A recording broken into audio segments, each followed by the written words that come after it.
put in something else, right? Put in a more positive. To add on that, as I was researching, and as much as I've tried to read Freud, and I came to this video whereas it was very helpful when it comes to psychoanalysis, how it works, and going to addiction, whereas it says that as much as it's sometimes the conscious mind finds it hard to comprehend something. So there's this theory, whereas it represses things from conscious to unconscious.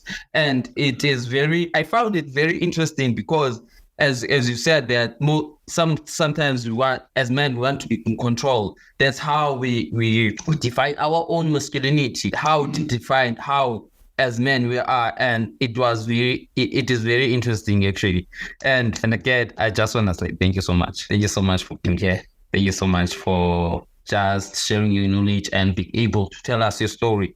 And one thing I want to say is that keep pushing in terms of as a fellow podcast host, and I love the message you are pushing in terms of helping men, and not all, most podcasts do that, because most often there's this narrative of trying to be in a certain category because you want to be known, in terms of you want your podcast to be out there. But when it comes to mental health podcasts, it's quite hard in terms of getting those plays, getting those listeners. But as long as we push the message, that's the only important thing. And again, thank you so much for your time, and thank you so much for the knowledge that you dropped today. I really appreciate it.